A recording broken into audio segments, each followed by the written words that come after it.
Hola amigos parantosku Mahadamangus, video ini adalah part 10 dari serial The Gray Man. Oh iya, karena banyak dari kalian yang minta Mimin membuat alur cerita Donghua lagi, Mimin memutuskan buat channel baru yang akan membahas khusus alur-alur Donghua, dimana Stellar, Wugeng, dan Donghua-Donghua lain akan Mimin bahas di channel itu. Buat kalian yang mau nonton alur Donghua, bisa klik link yang ada di deskripsi ya.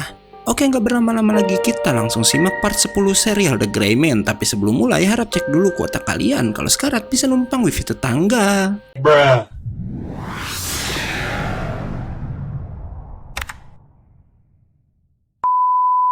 Lenale langsung dibawa oleh Relo dengan disusul Ellen, Luffy, Kanda, Crowry, dan salah satu supporter bernama Chouji.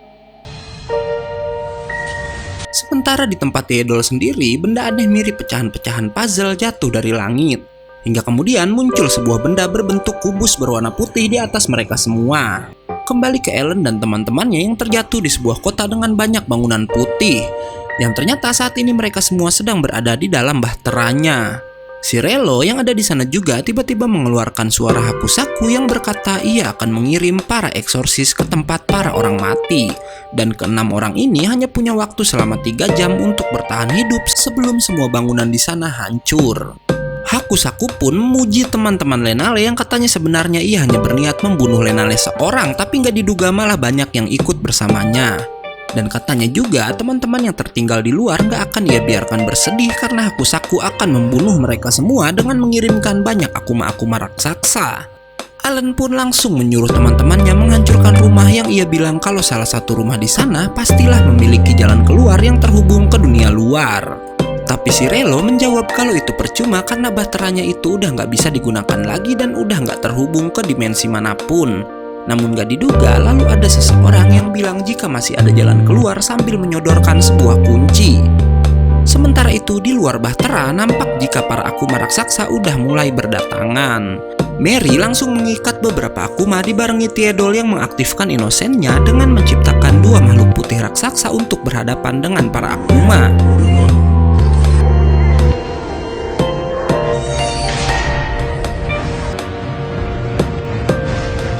Kembali pada Ellen di mana pria yang tadi menunjukkan kunci ternyata adalah Tiki yang muncul dengan wujud manusianya. Tiki langsung membenturkan kepalanya pada Ellen dan berkata karena Ellen masih hidup dia jadi terkena omelan Hakusaku. Mendengar itu Ellen akhirnya menyadari kalau yang berdiri di hadapannya adalah Tiki. Tiki langsung berubah wujud dan menunjukkan pintu buatan Camelot yang katanya bisa membawa mereka keluar dari sana. Hingga tak lama Tiki tertimpa bangunan membuat kuncinya jatuh ke tangan Kanda. Tapi ternyata Tiki sengaja melakukan itu karena ia ingin mengadakan permainan di mana pintu tadi udah ia pindahkan ke atas menara. Dan jika para eksorsis sampai di sana sebelum menara itu runtuh, mereka semua dianggap menang dan bisa keluar dari tempat tersebut. Tapi masalahnya mereka harus mencari di mana keberadaan menara tersebut. Para eksorsis langsung membuka salah satu pintu bangunan menggunakan kunci dari Tiki yang membawa mereka ke sebuah padang pasir buatan di mana di sana Skin udah menunggu kedatangan mereka semua. Melihat itu, Kanda pun berencana menghadapi Skin seorang diri. Sementara Tiki yang berada di dalam menara lalu masuk ke sebuah ruangan di mana Camelot udah berada di sana. Kembali pada Ellen yang memutuskan untuk tinggal di sana dan membantu Kanda melawan Skin. Tapi Kanda yang dasarnya nggak suka sama Ellen tetap kekeh ingin melawan Skin seorang diri. Mendengar itu, Ellen dan yang lainnya pun lalu meninggalkan Kanda untuk mencari pintu lain yang berada di sana. Hingga tak lama, mereka menemukan sebuah bangunan dan langsung membukanya menggunakan kunci Tiki. Pertarungan Kanda versus Skin pun dimulai. Skin bisa berubah bentuk dan terlihat kalau ia kini memakai armor berwarna emas. Ia pun langsung menyerang Kanda menggunakan tembakan listrik dari mulutnya. Namun Kanda bisa membalikan serangan hingga keduanya pun memutuskan untuk bertarung jarak dekat. Kanda berhasil menebas Skin tapi ia nggak terpengaruh sama sekali oleh tebasan Kanda itu. Skin bergantian menyerang sementara Kanda bisa terus menghindar dan dengan kecepatan gerakannya Kanda tiba-tiba udah ada di belakang Skin dan langsung menjatuhkannya. Melihat Skin bisa bangkit lagi, Kanda pun memutuskan menggunakan teknik terkuatnya walau katanya dengan itu energi kehidupannya akan ikut terserap. Skin lalu memberitahu jika lengan Kanda udah mulai terbakar karena menyentuh tubuhnya tadi. Dan itu karena Skin ini anggota Klonoa yang bisa menggunakan dan menyimpan listrik di dalam tubuhnya sendiri. Karena Kanda menyerangnya menggunakan pedang, pedang Kanda itu malah jadi penghantar yang memindahkan listrik dari tubuh Skin ke lengan Kanda. Tapi Kanda menjawab kalau ia akan terus hidup dan keduanya pun kembali beradu kekuatan.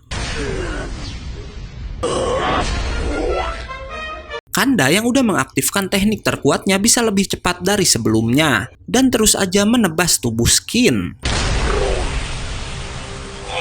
Kanda bisa menjatuhkan Skin, tapi terlihat kalau luka di tangannya udah jadi lebih parah dan kemudian listrik milik Skin menjalar ke semua tubuhnya.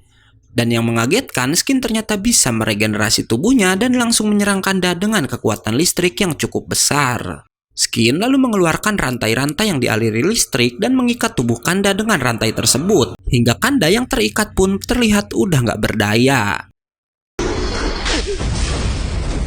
Hingga tak lama, Bahtera pun mulai mengalami kehancuran, membuat tempat pertarungan keduanya mengalami getaran yang cukup kuat. Dan tak hanya di tempat Kanda, karena getaran itu pun sampai ke tempat Ellen yang terlihat udah memasuki bangunan.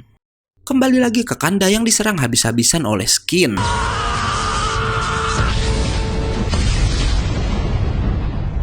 Kanda yang terlihat udah nggak bergerak pun kemudian dicekik. Skin mencoba membunuh si pendekar pedang, tapi ternyata Kanda emang sengaja menunggu Skin mendekatinya. Karena setelahnya Kanda menusuk tubuh Skin hingga tak lama memberikan sayatan besar pada tubuh pria tersebut.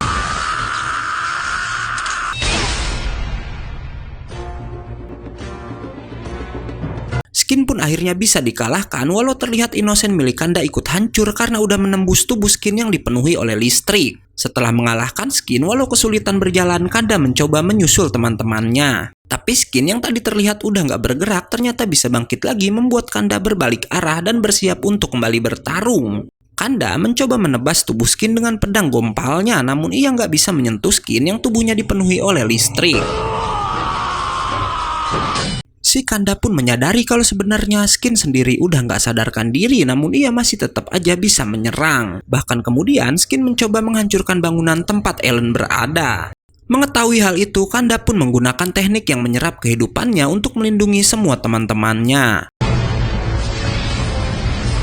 Innocent Kanda pun hancur terkena serangan Skin, walau begitu ia bisa mencegah Skin menghancurkan bangunan tempat Ellen berada. Dan untuk kesekian kalinya kembali terjadi hal mengejutkan. Karena Kanda bisa seperti Ellen yang menggabungkan kembali Innocent-nya walau pedang itu tadi udah hancur berkeping-keping. Di sini terlihat Kanda mempunyai tanda di dada kirinya yang semakin membesar karena telah menggunakan energi kehidupannya sendiri. Dan setelah itu Kanda pun membelah tubuh Skin menjadi dua bagian. Setelah mengalahkan Skin, pedang Kanda pun kembali hilang hingga kemudian ruangan itu pun mulai hancur. Sampai membuat Innocent Miranda merasakan jika keberadaan satu orang di dalam Bahtera udah menghilang. Setelah kekalahan Skin, semua klan Noah menangis dengan sendirinya yang menandakan jika salah satu dari mereka udah tewas. Kita kembali pada Ellen dan teman-temannya yang berhasil sampai di satu ruangan yang dipenuhi oleh banyak buku. Hingga tak lama Jas Devi pun muncul menemui mereka. Jas Devi yang marah karena nggak berhasil menyelesaikan misinya untuk menemukan Jenderal Cross, mencoba meluapkan kekesalan mereka kepada Ellen selaku murid sang jenderal.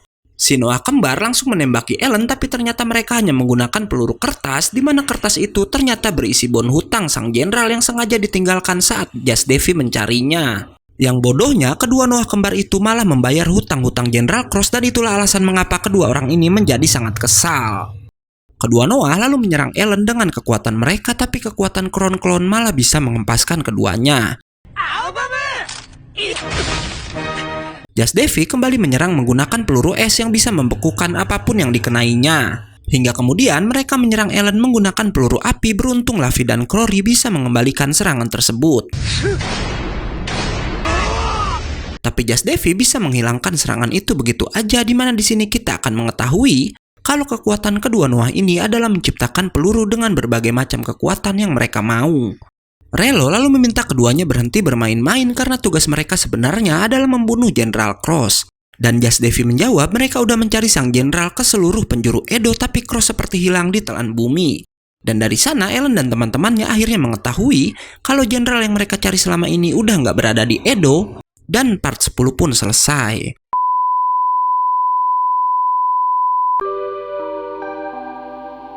Oke, karena videonya udah habis, gue Gondru undur dan gak yakin movie pamit.